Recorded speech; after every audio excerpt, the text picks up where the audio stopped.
शास्त्र सारः क, इन शास्त्रों का सार क्या है? अष्टादश पुराणेषु व्यासस्य वचनद्वयम् परोपकार पुण्याय पापाय परपीडनम। हमारे 18 पुराणों में 2 ही बात प्रधानता है, बहुत ध्यान से सुनो। परोपकार पुण्याय, दूसरे की सहायता करना, इससे बड़ा कोई पुण्य नहीं हो सकता। और अपने लिए जो चीज बुरी लगती है वो किसी के साथ करना, इससे बड़ा कोई पाप नहीं। इन 2 बातों का ध्यान रखो। स्व अवतार प्रयोजनम, भगवान के इतने भिन्न भिन्न अवतारों का प्रयोजन क्या है? बार बार रूप बदल के क्यों आते हैं? ठाकुर जी अपनी व्यापकता सिद्ध कर रहे हैं। वो केवल पक्षधर नहीं है, केवल मानव बनकर के मानवों के पक्षधर नहीं है। ठाकुर जी कह रहे हैं जड़ चेतन सबका मैं स्वामी हूं। यहां पर ठाकुर जी वृक्ष बनकर के मानो संपूर्ण वृक्ष प्रजाति को भी आश्वासन दे रहे हैं कि मैं तुम्हारे रूप में, अरण्य के रूप में हूं। इसलिए तुम ये मत सोचना मैं केवल मानवों का नाथ हूं, मैं सबका नाथ हूं। इसलिए ठाकुर जी सर्वव्यापकता में मछली भी बनते हैं, कछुआ भी बनते हैं, नृसिंह भी बनते हैं, बराह भी बनते हैं, अरण्य भी बनते हैं। सबरे रूप ठाकुर जी ने धारण किए ताकि सबकी आराधन का केंद्र मैं बन जाऊं। कहीं कोई ये ना सोच ले कि मैं केवल मानवों का नाथ हूं, सबका नाथ हूं। किम कर्म, ठाकुर जी करते क्या हैं? ठाकुर जी करते क्या हैं? गौ ब्राह्मण संत प्रतिपालक हैं।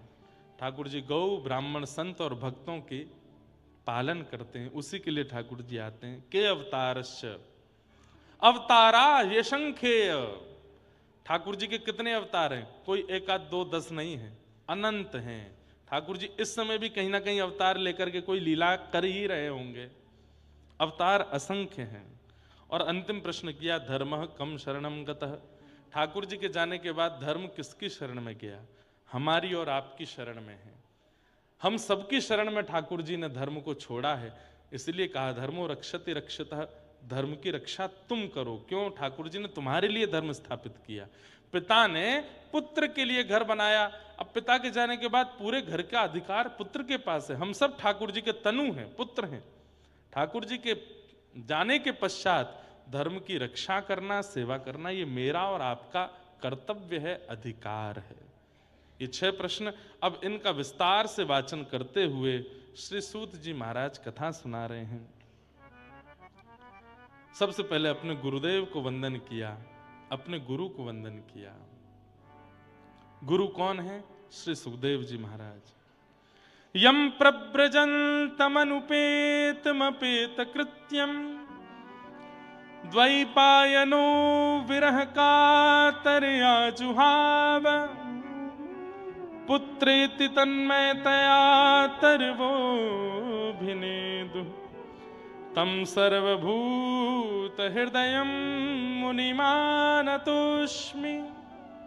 बोलो श्री सुखदेव जी महाराज की। श्री सूत जी महाराज वे अपने गुरु के रूप में श्री सुखदेव जी को मानते हैं। क्यों? बोले जब शुकाचार्य जी परीक्षित को कथा सुना रहे थे तो सूत जी कहते हैं मैं भी वहां बैठा था और बैठ करके मैंने कथाएं तो बहुत बार सुनी, पर जब से सुखदेव जी के मुख से निर्झरित कथा का मैंने आस्वादन किया तब से मुझे भागवत सार समझ आने लगा। इसलिए भागवत का गुरु मैं उन्हीं को मानता हूं। श्री सुखदेव जी मेरे गुरु। बंधुओं, गुरु शब्द का अर्थ क्या है?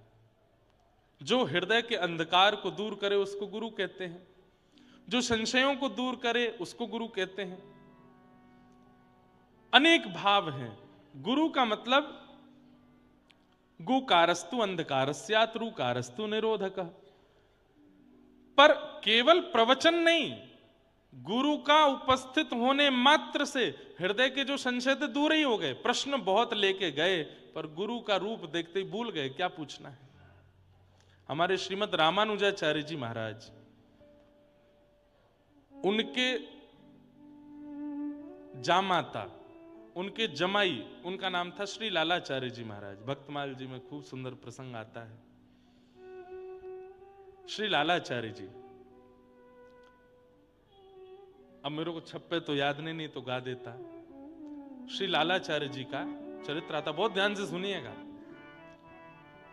गुरु की वाणी, गुरु के शब्दों पर अगर शिष्य विश्वास कर ले तो प्रयच्छति गुरु प्रीतो वैकुंठम योगी दुर्लभम, इस बात का प्रमाण ये कथा है।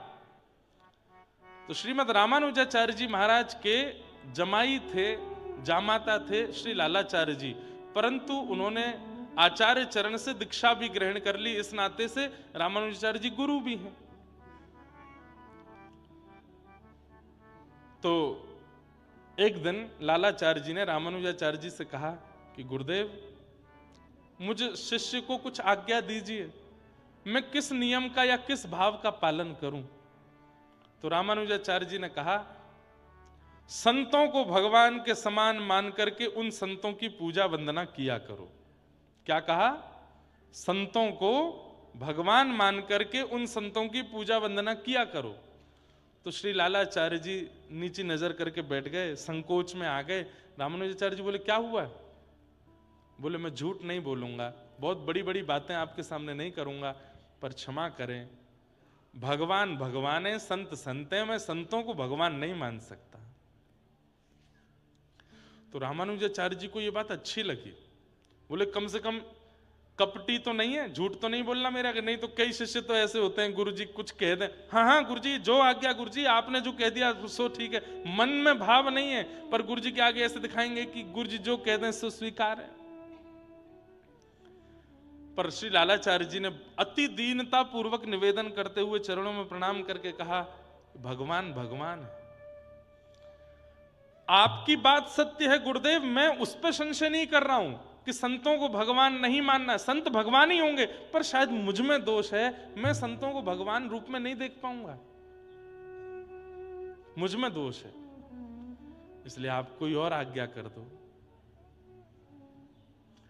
तो श्री रामानुजाचार्य जी बोले, तो एक काम करो, संतों को भगवान नहीं मान सकते तो संतों को गुरु समान मानो। जो निष्ठा मुझ में है, जो श्रद्धा मुझ में है, जो समर्पण मुझ में है, वो निष्ठा समर्पण वो संतों में रखो। जैसे मेरे घर पर आने पर तुम मचल जाते हो, आनंदित हो जाते हो, चरण धोते हो आदि आदि, जो वैसे ही संतों को भी मेरा ही स्वरूप मान करके, गुरु स्वरूप मान करके आराधन करो। तो लालाचार्य जी सिर खुजाने लगे, थोड़े नीचे नजर करके बैठ गए। बोले, क्या हुआ? बोले, गुरु गुरु है, मैं एक गुरु को सब रूपों में नहीं देख सकता, ये भी मुझसे नहीं हो पाएगा।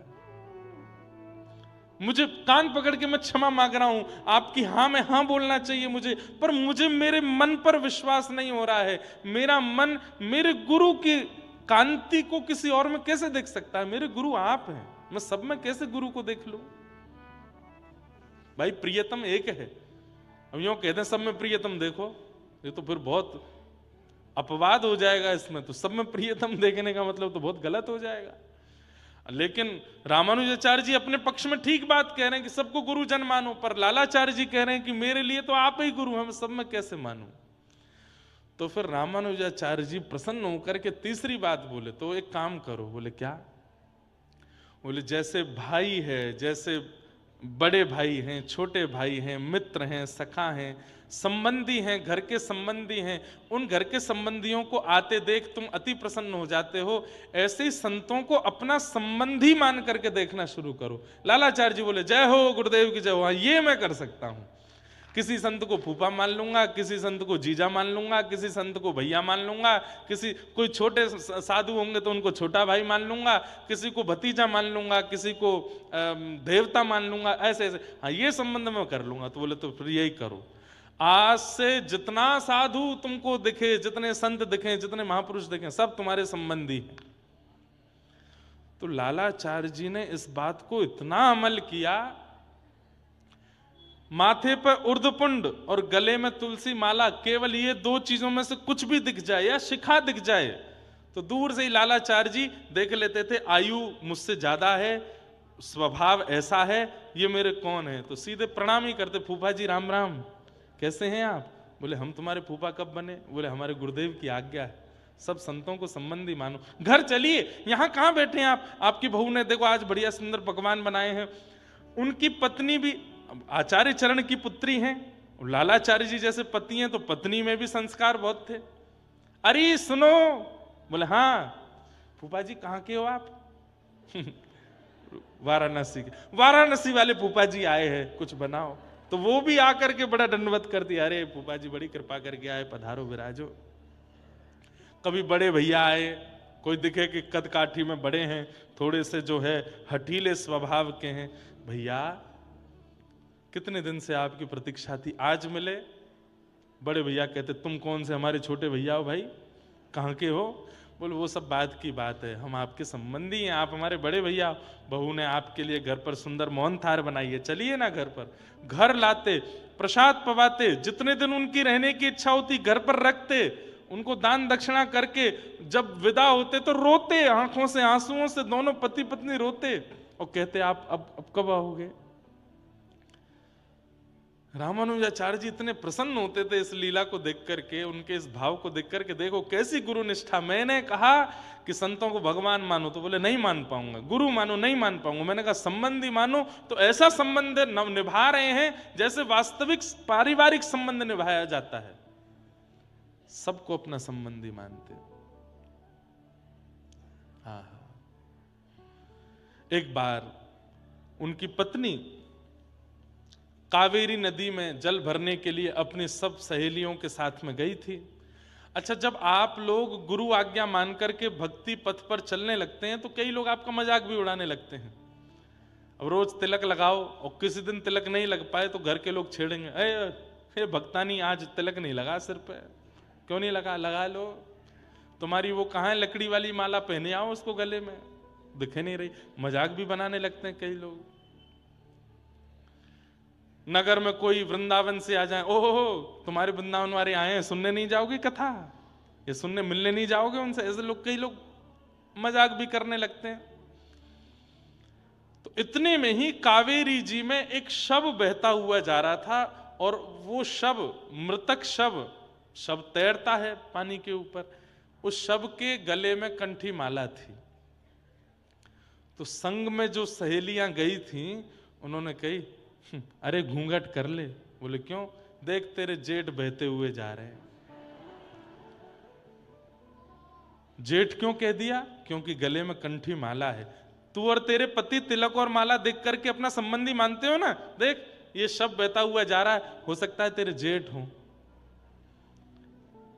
पत्नी ने मजाक में नहीं लिया, दौड़ी दौड़ी गई और अपने पतिदेव से जाके कहा आज अनर्थ हो गया। बोले क्या हो गया?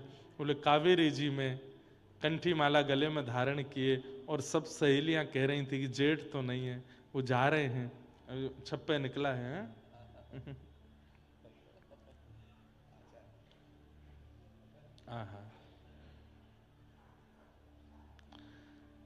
चार दिग्गज महंत उनके विषय में ये सब भाव कहे। पहले सुना दें कथा, फिर उसके बाद छप्पे कहेंगे। तो कहाँ क्या बता रहा था मैं? हाँ, तो शव बहता हुआ गया तो पत्नी ने जाके श्री लालाचार्य जी से कहा। लालाचार्य जी ने जैसे ही सुना कि शव बहता हुआ जा रहा, गले में कंठी माला, इतने रोते बिलखते हुए गए, अपने 4-5 साथियों के साथ गए, कावेरी जी से उनका शव निकाला, शव निकाल करके घर लाए और घर में जैसे एक शव की पूरी क्रिया होती है वो सारी क्रियाएं की। उनके वस्त्र बदले, उनकी अर्थी बनाई, घर में पूरा, मतलब आश्चर्य कर रहे हैं सब लोग। बोले भैया तुम अनजानों को घर ला करके अपना सगा संबंधी बना के उनको घर रखते हो, भोजन आदि पवाते हो, ये तो आज तक सुना गया था, पर ये पूरी प्रक्रिया जैसे घर के मरणासन व्यक्ति की होती है तुम वैसे कर रहे हो। गुरु आज्ञा हुई है कि वैष्णवों को अपना संबंधी मानो, तो संबंधी गया है तो पूरी प्रक्रिया होगी। पिंडदान आदि जो होना चाहिए वो किया, अर्थी बना करके वैसे ही रुदन कर रहे हैं, बार बार चरणों से लिपट लिपट के रो रहे हैं कि भैया आप क्यों चले गए, श्री ठाकुर जी कृपा करें, आपको चरणों में वास दें। कीर्तन करने लगे, नेत्रों से अविरल अश्रुधार कर रही है, मेरे भैया चले गए। जाकर के उनका संस्कार किया, छौर कर्म कराया, सब कुछ वो किया जो एक घर परिवार सदस्य लोग करते हैं।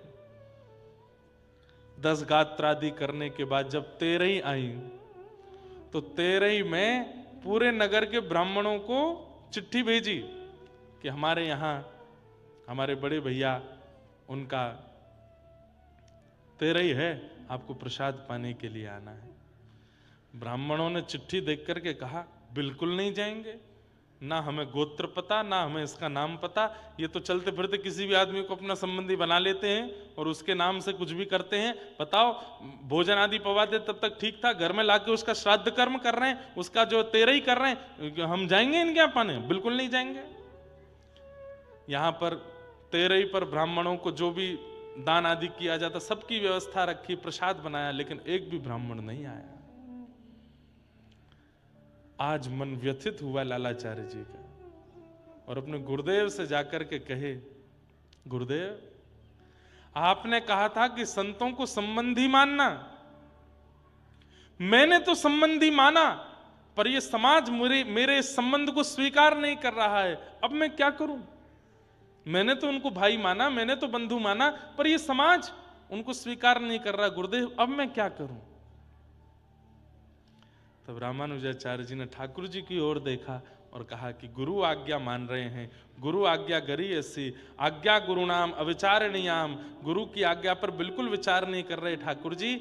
और ऐसे लालाचार्य जी की इस निष्ठा को पूर्ण कहीं अविश्वास इनके चित्त में ना आ जाए कि इनके घर ब्राह्मण नहीं गए, आप कुछ कृपा करो। ठाकुर जी ने वैकुंठ से ऋषि और ब्राह्मणों को भेजा और जाकर के श्री लालाचार्य जी के यहाँ जाकर के उन्होंने प्रसाद पाया। देखते रह गए सब नगरवासी लोग, चतुर चतुर्भुज रूप हैं सबके, अद्भुत छटा प्रकट हो रही है, वैकुंठ से साक्षात ऋषि ब्राह्मण पधारे और आकर के श्री लालाचार्य जी के यहाँ प्रसाद स्वीकार किया। गुरु आज्ञा का यह बल है, यह सामर्थ्य है कि उसको शिष्य जब पालन करने लगता है तो ठाकुर जी भी गुरु के कहे वचन को जब शिष्य पालन करता है तो शिष्य के पालन में अड़चन भी आती है तो ठाकुर जी उस अड़चन को दूर करते हैं। क्यों? अपने गुरु की बात मान रहा है। चतुर महंत दिग्गज चतुर भक्ति भूमि दावे रहे, श्रुति प्रज्ञा श्रुति द्रेव ऋषभ पुह कर इब ऐसे, श्रुति धामा श्रुति उदधि पराजित बामन जैसे, श्री रामानुज गुरु बंधु विदित जग मंगलकारी, शिव संहिता प्रणित ज्ञान सनकादिक सारी, इंदिरा पद्धति उदारधि सभा साकी सारंग कहे, चतुर महंत दिग्गज चतुर भक्ति भूमि दावे रहे। आचारज जामात की कथा सुनत हरि होय रति, को मालाधारी मृतक बयो सरिता में आयो, दाह कृत्य जो बंधु न्योत सब कुटुंब बुलायो, नाक सको चहि विप्र तबई हरिपुर जन आए, जेवत देख सबन जात कहु नहीं पाए, लालाचारज लक्षधा प्रचुर भई महिमा जगित, आचारज जामात की कथा सुनत हरि होय रति। कहते हैं श्री नाभाजी कि लालाचार जामात, किनके जामात? श्री रामानुजाचार्य जी के जामात, इनकी कथा सुनने से हरि में रति होती है। क्यों? बोले को मालाधारी मृतक भयो सरिता में आयो, किसी के कंठ में माला थी, बहता हुआ जब आया, दाह कृत्य जो बंधु न्योत सब कुटुंब बुलायो, उसका दाह करके उसका संस्कार करके पूरे कुटुंब को बुलाया, आमंत्रण किया, जैसे एक मृतक क्रिया में होता है। नाक सकोच ही विप्र, सब अपने विप्र सोचने लगे, अरे किसी अनजान के यहां जाकर के हम पाएंगे, अनजान मृतक की तेरे ही पाएंगे, हमारा क्या होगा? तबई हरिपुर जन आए, तब हरिपुर से जन आए प्रसाद पाने के लिए। जेवत देख सबन जात कहू नहीं पाए, जब उनको जेवता हुआ देखा तब अपने ऊपर बड़ी लज्जा होने लगी सब लोगों को। लालाचारज लक्षधा प्रचुर भई महिमा जगत, तब श्री लालाचार्य जी पूरे जगत में उनकी महिमा हो गई। आचारज जामात की कथा सुनत हरि हुए रति। बोलो सदगुरुदेव भगवान की, श्री भक्तमाल जी की जय हो। बड़ी कृपा आपकी, ये बढ़िया आज बैठ गए, आज ही हमको भक्तमाल जी की कथा याद आई। बढ़िया आपने सुंदर छप्पे भी दे दिया। बंधुओं, ठाकुर जी के मन में भाव आता है कि मैं प्रत्यक्ष जाकर के इसको राह दिखाना चाहता हूं, लेकिन कहीं मैं प्रत्यक्ष गया तो राह देखना तो भूल, संभलना तो दूर, सुधरना तो दूर, ये मेरे दर्शन करके केवल और केवल मुक्ति की कामना मांगेगा। ठाकुर जी अगर सामने आ जाएंगे तो हम क्या करेंगे? पैर पकड़ के कहेंगे अब नाथ जीवित रखा ही क्यों है, अब तो ले चलो, अब छोड़ना ही क्यों है यहां पर। लेकिन ठाकुर जी कहते हैं इसके प्रारब्ध कर्मों के कारण इसको अभी 20 साल, 25 साल, 35 साल, 50 साल जीवित रहना है। अगर मैं अभी चला गया तो 25-35 साल कैसे जिएगा? इसलिए ठाकुर जी अपने ही तनु रूप गुरु को भेज देते हैं, तुम जाओ, जाकर के इसको संभालो, सवारो, सुधारो, चलाओ और अपना जीवन पूर्ण करके मेरी प्राप्ति करे, अपूर्ण रह करके नहीं। इसलिए संत जनों के रूप में, अरे भले ही वो संत भी एक मानव है, भले ही वो गुरु भी एक मानव है, लेकिन जिस समय वो तुम्हें उपदेश दे रहे हैं उस समय उनकी वाणी में ठाकुर जी बैठ जाते हैं। वो ठाकुर जी ही उपदेश दिलवाते हैं, वो ठाकुर जी बुलवाते हैं। मैं तो कहता हूं अपने शिष्यों से भी, श्रोताओं से भी, व्यास मंच के अलावा हमको लाला ही मानो, हमारे संग खेलो कूदो आनंद करो, कोई दिक्कत नहीं, पर जितनी देर व्यासपीठ पर बैठते हैं केवल उतनी देर के लिए गुरु भाव, और गुरु भाव ना भी रखो तो केवल इतना भाव रखो, ये जो कहेंगे उस पर समर्पित होना है बस। मैं बचाऊंगा नहीं, मेरी वाणी में बैठे हैं ठाकुर जी, वो बैठते हैं, सब व्यासों की वाणी पर बैठते हैं, जो भी इस व्यास आसन पर बैठता है आकर के उसकी वाणी से ठाकुर जी ही संकेत दिलवाते हैं, बस उनकी बातों को मान लीजिए, कल्याण आपका हो जाएगा। हमारे श्री वृंदावन में गोरीलाल कुंज है, बहुत वैष्णवों ने दर्शन नहीं किया होगा, सब लोग सावधानी से सुनिए, बिल्कुल सावधानी से सुनो। अब आ रही है बात तो फिर मैं रहने क्यों दूं, और इन्हीं कारणों से हमारी कथाओं का क्रम पीछे छूट जाता है, बीच बीच में ऐसे भाव आते हैं, पर मुझे लगता है कि वो भाव पुष्ट होना चाहिए ना आपके चित्त में, तभी आगे के विषय पर जाएं। हमारे वृंदावन में गोरीलाल कुंज है, हरिदासी परंपरा का स्थान है, अत्यंत गोपनीय और गुप्त है, हर कोई नहीं पहुंच पाता वहां पे, लेकिन जो पहुंचे वहीं के होके रह गए, इतना अद्भुत स्थान है। वहां के आचार्य चरण हुए श्री नरहर देव जी महाराज, और श्री नरहर देव जी के शिष्य हुए श्री रसिक देव जी। कौन हुए? श्री रसिक देव जी। तो गुरु कैसे परीक्षा लेते हैं अपने शिष्य की, ये कथा सुनो। तो श्री रसिक देव जी इसके प्रति गुरुदेव का बड़ा आत्मीय भाव होने लगा। वहां गोरीलाल जी हैं। अब ये भी एक अद्भुत कथा है कि वहां जो ठाकुर जी हैं, जैसे युगल सरकार है ना, ठाकुर जी और प्रिया जी, वहां ठाकुर जी जो हैं, जो ऐसे खड़े हैं वो प्रिया जी हैं, और ऐसे जो खड़े हैं वो ठाकुर जी हैं। मतलब इसीलिए क्योंकि लाल तो सांवले हैं, पर वहां गोरी जो है वो लाला बन के खड़ी है, इसीलिए ठाकुर जी का नाम है गोरीलाल कुंज, इसलिए स्थान का नाम गोरीलाल कुंज है। वहां ठाकुर जी जो हैं वो प्रिया जी हैं, और प्रिया जी जो हैं वो ठाकुर जी हैं, विपरीत श्रृंगार में खड़े हैं, अद्भुत दर्शन है। तो वहां के आचार्य हुए श्री नरहर देव जी, उनके शिष्य थे श्री रसिक देव जी। तो एक बार गुरुदेव के मन में आया कि रसिक देव जी की परीक्षा ली जाए। रसिक देव जी अत्यंत गुरु प्रति निष्ठा, मतलब ये बात कह दें तो कोई अतिशयुक्ति नहीं, ठाकुर जी को बाद में प्रणाम, पहले गुरु जी को प्रणाम, ऐसे श्री रसिक देव जी। तो एक बार गुरुदेव के मन में आया कि रसिक देव की परीक्षा लेकर के पूरे शिष्यों को बताया जाए कि ये कैसा शिष्य है। क्या परीक्षा ली? अपने एक दूसरे शिष्य को बुला करके कहा, तुम जबरदस्ती रसिक देव पर झूठे आरोप लगा करके हमसे शिकायत करो उसकी। तो कहने लगे गुरुदेव ऐसा क्यों कर रहे हैं? बोले हमने जितना कहा बस उतना करो। रसिक देव पर झूठा आरोप लगा करके उसकी आके हमसे निंदा करो, शिकायत करो। ठीक है, गुरु आज्ञा मान ली बेचारे उस बालक ने, और आकर के रसिक देव जी सामने बैठे थे और गुरुदेव से आके, देखिए गुरुदेव आप इसको समझा लीजिए, और ये बहुत ज्यादा विचित्र हो गए कि कभी हमारा लोटा फेंक देते हैं, कभी हमारे वस्त्रों पर रज फेंक देते हैं, कभी हमारे ऐसा करते हैं, फाड़ देते हैं वस्त्र, बहुत उधम मचाते हैं, बहुत हमारे साथ अत्याचार अनाचार करते हैं।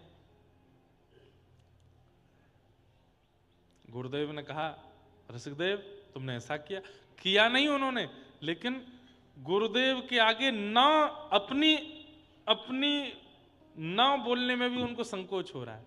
नीचे नजर करके बैठ गए, कुछ नहीं बोले। बोले तुम इतने उद्दंड हो, हमको ये नहीं पता था। अच्छा, सब शिष्य जानते थे कि गुरुजी इनसे बहुत प्रेम करते हैं, छोटी सी बात है, थोड़ा डांट देंगे। पर गुरुदेव ने क्या कहा, ये उद्दंडता हम बिल्कुल स्वीकार नहीं करेंगे। रसिक देव इसी समय अपना बोरिया बिस्तर बांधो, आश्रम छोड़ के चले जाओ। तो रसिक देव जी ने एक बार नजर उठा के गुरुदेव की ओर देखा, कहना चाहते हैं कि मैंने नहीं किया कुछ भी, लेकिन अब गुरु आज्ञा पहले ही हो गई कि आश्रम छोड़ के जाओ। उस गुरु भाई की ओर देखा, वो गुरु भाई भी आश्चर्य में आ गया। बोले गुरुजी ने कहा था कि आरोप लगाना पर इतना बड़ा दंड देंगे, ये गुरुजी ने मुझे भी नहीं बताया था। वो चरणों में गिर गया, गुरुदेव गुरुदेव गुरुदेव, रसिक देव जी ने कुछ नहीं किया, आप ऐसा मत, तुम चुप रहो बिल्कुल, रसिक देव निकलो जाओ। रसिक देव जी के प्राण बसते हैं अपने गुरु में, और गुरु ने कह दिया आश्रम छोड़ के चले जाओ। तुरंत क्षण भर नहीं लगाया, गुरुदेव को प्रणाम किया, ठाकुर जी को प्रणाम किया, आश्रम से अपने 2-4 सामग्री जो थी वो लेकर के निकल गए। सबके सामने से तो ऐसे निकले कि गुरु आज्ञा है, लेकिन आश्रम से बाहर जाते इतना रोए, इतना रोए, इतना रोए, आश्रम की दहली को पकड़ पकड़ करके रोए। सब शिष्य गुरु भाई देखते रहे, रोते रहे। गुरुजी से कहे, गुरुजी आप इतने निष्ठुर कैसे हो सकते हैं, आप तो बहुत प्रेम करते थे इनसे। बोले मुझे मत समझाओ, और तुम सबकी भी बारी आएगी, चुपचाप बैठो अपना काम करो, और रसिक देव तुम जाओ। निकाल दिया आश्रम से। यमुना तट पर जाकर के प्राण गुरुदेव, जीवन गुरुदेव कह करके यमुना जी में इतना रोते थे, इतना रोते थे। आप कहोगे 2-4 दिन का गुस्सा रहा होगा, ना 1 वर्ष निकल गया, और रसिक देव जी वहीं यमुना जी पे हैं। 2-4 महीने व्यतीत हुए, इतने व्याकुल हो गए, और गुरुदेव ने ये और कह दिया था आश्रम से निकल जाओ और जीवन में मेरे सामने कभी आना नहीं। तो कभी दर्शन करने भी नहीं जाते, एकांत में बैठे रहते वहीं। लेकिन गुरु भाई आते थे मिलने के लिए। तो एक गुरु भाई से कहा, मुझे गुरु जी की बहुत याद आती है, मुझे गुरुदेव का बहुत स्मरण होता है, मैंने कब से उनके चरण नहीं छुए, मैंने अपने जीवन का आधा समय गुरुदेव के चरणों में व्यतीत किया, पता नहीं कौन सा अपराध मुझसे बना जो चरणों से मुझे दूर कर दिया। गुरु भाई एक काम करोगे? बोले क्या? गुरुदेव को पता ना चले। गुरुदेव स्नान करने के बाद अपने पूर्व वस्त्रों को जो छोड़ देते हैं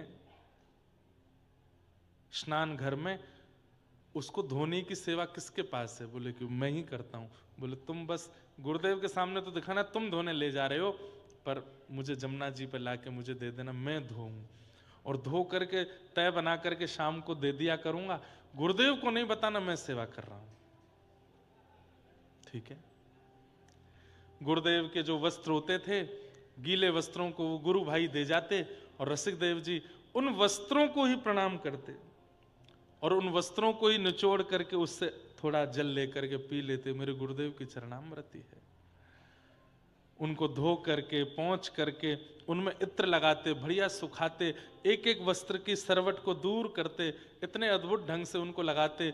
वस्त्रों के ऊपर का भाग, नीचे का भाग, इधर ऊपर का उपरना आदि सबको सजा करके गुरु स्वरूप मान के दंडवत प्रणाम करते।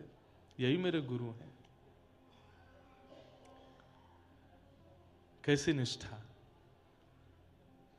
1 दिन, 2 दिन, 10 दिन, 15 दिन, 20 दिन जब बीते, गुरुजी बोले, ए सुनो चेलाराम इधर आओ, ये वस्त्र तुम ही धोते हो रोज?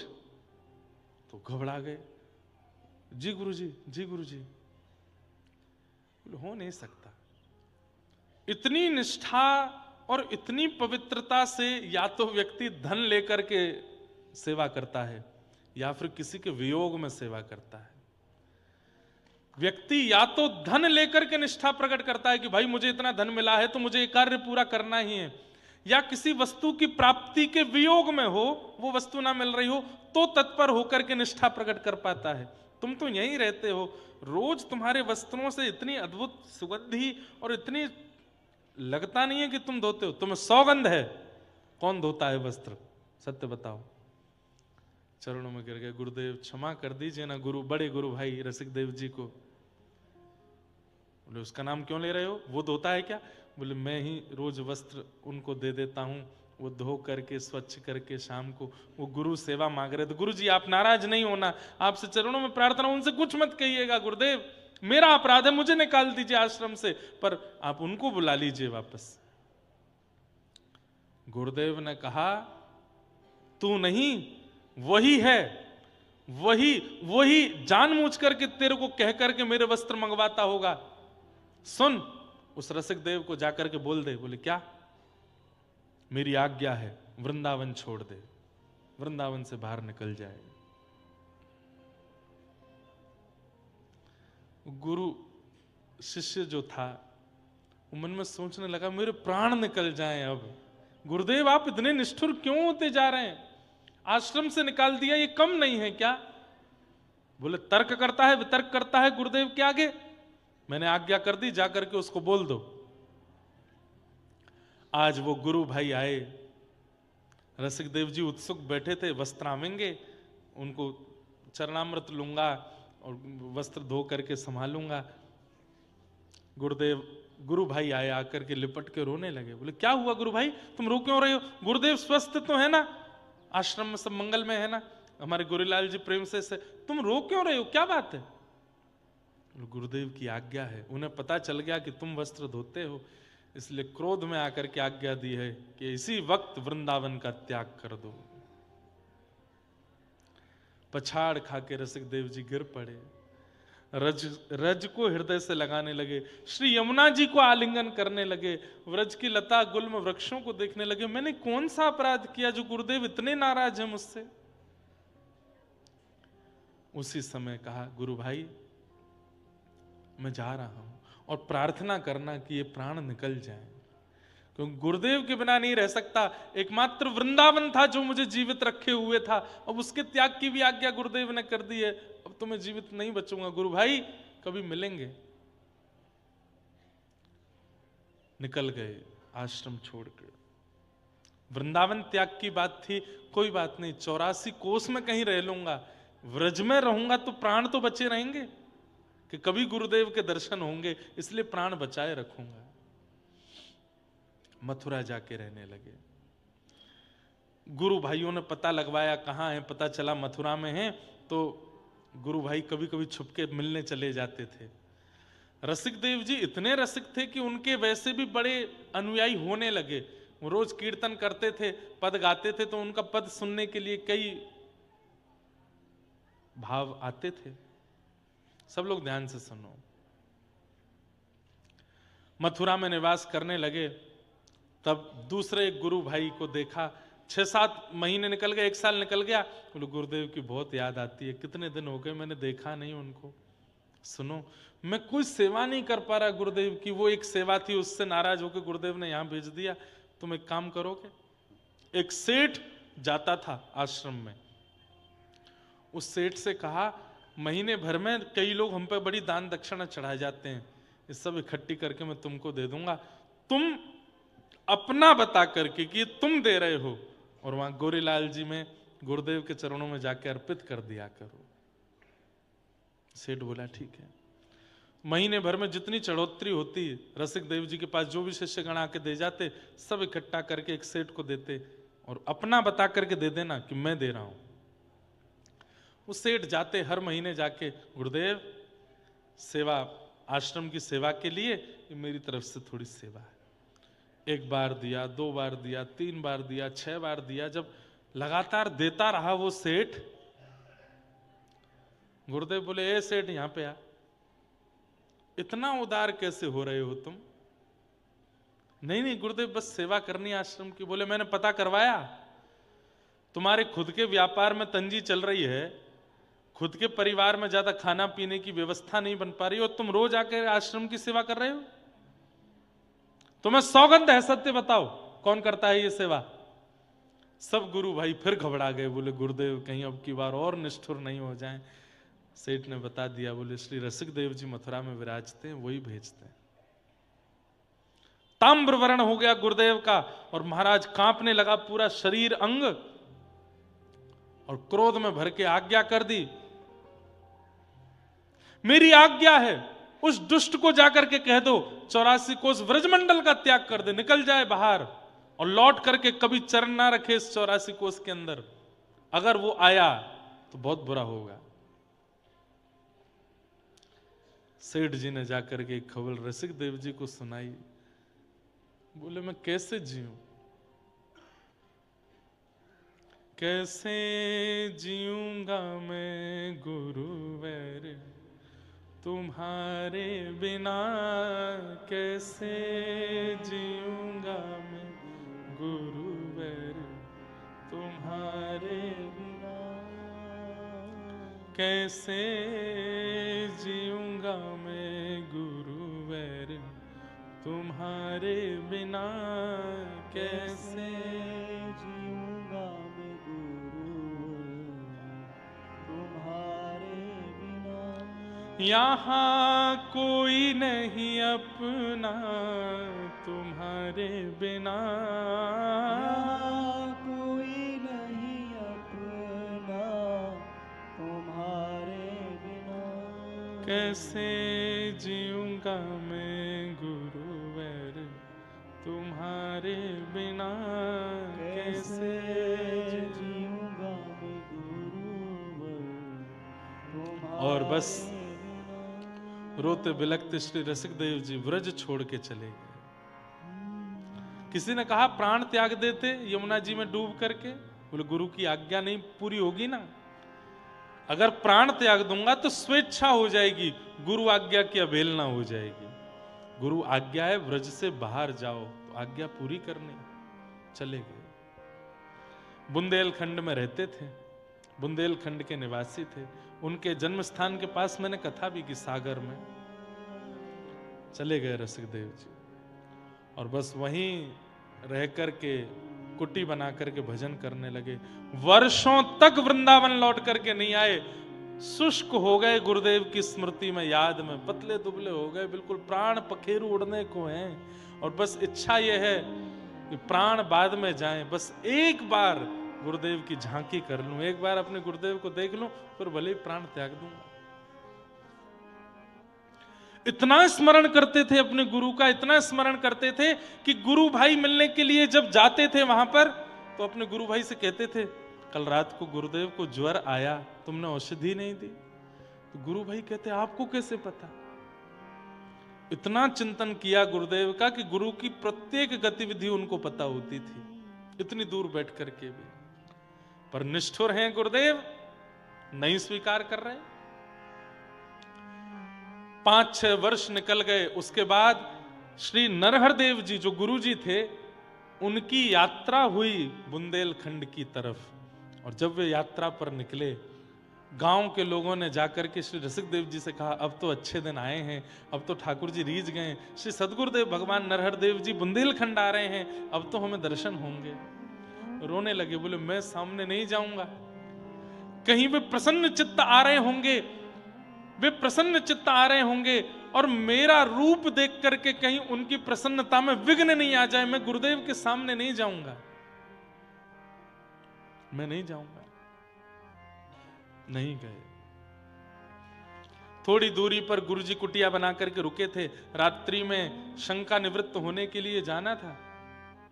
रात्रि में शंका निवृत्त होने के लिए जाने की भावना से उठ के जैसे ही जाने लगे तो अंधेरे में दिखाई नहीं दिया, एक वृक्ष की डाली से सिर में चोट लगी। चोट लगी गुरुदेव को, रक्त निकला श्री रसिक देव जी को, माथे से रक्त निकलने लगा। जो 2-4 शिष्य बैठे थे, रात्रि में उठ के रसिकदेव जी बैठ गए, माथे पर हाथ धर के बैठे हैं। तभी उन शिष्यों ने देखा, बोले गुरुदेव क्या हुआ, क्या आप तो यहीं लेटे थे, माथे में कैसे लगी? बोले कोई जाओ, मेरे गुरुदेव शंका निवृत्त होने के लिए जा रहे थे और एक डाली लगी है सिर पे, उनको चोट लगी है, मलहम लगा दो। जाकर के उनके शिष्यों को बताया। बोले तुम्हारे गुरुदेव कहाँ हैं? वन में गए हैं, उनके सिर में चोट लगी है उनको। बोले तुम्हें कैसे पता? बोले कि गुरुदेव को चोट लगी, रक्त रसिकदेव जी को निकल रहा है। ये बात जाकर के किसी अत्यंत गूढ़ शिष्य ने नरहर देव जी से कही, गुरुदेव आप सोच रहे हैं पराकाष्ठा प्रेम की, वो कितना प्रेम करते हैं आपको, चोट आपको लगती है, रक्त उनको निकलता है। गुरुदेव इतने निष्ठुर क्यों हो रहे हैं, स्वीकार कर लीजिए ना। खबरदार जो उसका नाम मेरे सामने लिया। तो इतने के बाद भी गुरु ने स्वीकार नहीं किया। बोले सुनो, अभी कितने दिन का प्रवास और है बुंदेलखंड में? बोले गुरुजी अभी 1 महीना और। बोले नहीं, अभी रात में ही वृंदावन वापस जाएंगे, नहीं चाहिए, नहीं रहना, हमें उस नगर में नहीं रहना जहां वो रसिकदेव रहता हो। शिष्यों के मन में आया ऐसा तो कोई अपराध नहीं किया उन्होंने गुरुदेव, जो आप इतने नाराज हो उनसे। लौट करके वृंदावन आ गए। वृंदावन में श्री गोरीलाल ठाकुर जी विराजमान थे। गुरुदेव आकर के जैसी सेवा में अंदर गए तो क्या देखा, बाहर सब शिष्यगण रो रहे हैं। रोज गुरुदेव से कहते हैं रसिकदेव जी को स्वीकार कर लो, लेकिन गुरुजी नहीं मानते। आज जब ठाकुर जी की सेवा में गए तो क्या देखा, ठाकुर जी के नेत्रों में अश्रुबिंद है। ताली नहीं बजाओ, सुनो। कहा ठाकुर जी से, जय जय आप रुदन कर रहे हैं, मेरे प्रियालाल सरकार कोई सेवा में अपराध बना, आपके शयन में कोई दिक्कत हुई, कोई प्रसादी में दिक्कत हुई, आप रुदन क्यों कर रहे हैं नाथ, आपके नेत्रों में अश्रु क्यों हैं? ठाकुर जी प्रकट हो गए और प्रकट होकर के बोले, क्यों इतने निष्ठुर हो रहे हैं आप भी जानते हैं हृदय से कि रसिकदेव कितना योग्य है, आप भी जानते हैं कि वो कितना प्रेमी है, कितना भक्त है, फिर इतनी परीक्षाएं क्यों? आप उसको स्वीकार क्यों नहीं करते? ये सुनते ही नरहरदेव जी नृत्य करने लगे, रोने लगे, हृदय पर हाथ धर के बोले, मैं यही प्रतीक्षा कर रहा था, सबने कहा स्वीकार करो, पर जिस दिन मेरे नाथ कहेंगे स्वीकार करो उस दिन करूंगा। मैं इसी की प्रतीक्षा कर रहा था कि सबको पता चल गया है कि रसिकदेव कितना प्रेमी है, पर मैं प्रतीक्षा कर रहा था जिस दिन मेरे प्रिया प्रियतम स्वीकार करके कहेंगे और मुझसे कहेंगे कि उसको स्वीकार करो, उस दिन मेरे मन में भाव आएगा, हाँ अब प्रियालाल ने भी स्वीकार कर लिया, अब मैं रसिकदेव। जो इतने 6-7 वर्षों से इतने निष्ठुर गुरुदेव थे, आज सारी निष्ठुरता दूर, बाहर आए, रोने लगे, अरे कोई दौड़ के जाओ, मेरे रसिकदेव को लेकर के आओ। हो गया बहुत दिन, 6 साल आडंबर किया, 6 साल नाटक किया क्रोध करने का, अब नहीं। इस पूरे क्रोध के पीछे कारण एक ही था कि मेरे प्रियालाल उसको स्वीकार कर लें, और आज इन्होंने स्वीकार कर लिया, अब मेरा रसिकदेव, उसको बुला के लाओ। किसी ने जाकर के बुंदेलखंड में खबर दी और कहा श्री गुरुदेव बुला रहे हैं, आपको याद कर रहे हैं। सुनते ही श्री रसिकदेव जी की स्थिति, मेरे प्राण निकल ना जाए, वृंदावन तक जीवित रख लो मुझे बस। मैं सुनकर कि मेरे कान तरस गए कि मेरे गुरुदेव मुझे बुला रहे हैं। रथ आए, हाथी आए, घोड़े आए, पर पैदल चल रहे हैं वृंदावन की ओर, मेरे गुरुदेव बुला रहे हैं। लौट करके आए और जैसे ही गोरीलाल कुंज में आए, श्री नरहर देव जी ने हृदय से लगा लिया। कितनी देर तक दोनों गुरु शिष्य एक दूसरे को हृदय से लगा के रोते रहे, किसी को समय का भान नहीं पड़ा। सुबह से रात्रि हो गई, बार बार देखते हैं, फिर हृदय से लगाते हैं, अरे मेरे रसिकदेव, तुझे ज्यादा पीड़ा तो नहीं हुई ना, तुझे कष्ट तो नहीं हुआ ना? आज तेरे इस निष्ठा से, तेरे इस भाव से प्रसन्न होकर मैं तुझे कुछ देना चाहता हूं। क्या? अब से गोरीलाल तुम्हारे हैं, अब से ये प्रिया प्रियतम तुम्हारे हैं, अब इनकी सेवा तुम करोगे।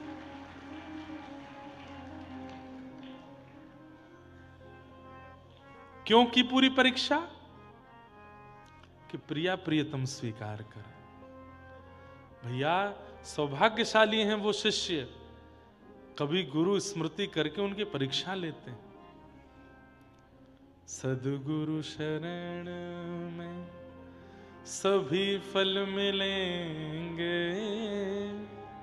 गुरु मिल गए तो युगल भी मिलेंगे। सद्गुरु शरण में सभी फल मिलेंगे, गुरु मिल गए तो युगल भी मिलेंगे। आज सूत जी महाराज नैमिषारण्य क्षेत्र में सौनकादि ऋषियों के सामने बैठ करके कह रहे हैं, मैं अपने गुरु रूप में श्री सुखदेव जी को देखता हूं, क्योंकि उनके मुख से निर्झरित भागवत सुनकर के मेरे चित्त में साक्षात श्री ठाकुर जी प्रकट हो गए। तो मैं वही कथा सुनाऊंगा जो मैंने सुखदेव जी से सुनी है। मेरे गुरु वही हैं।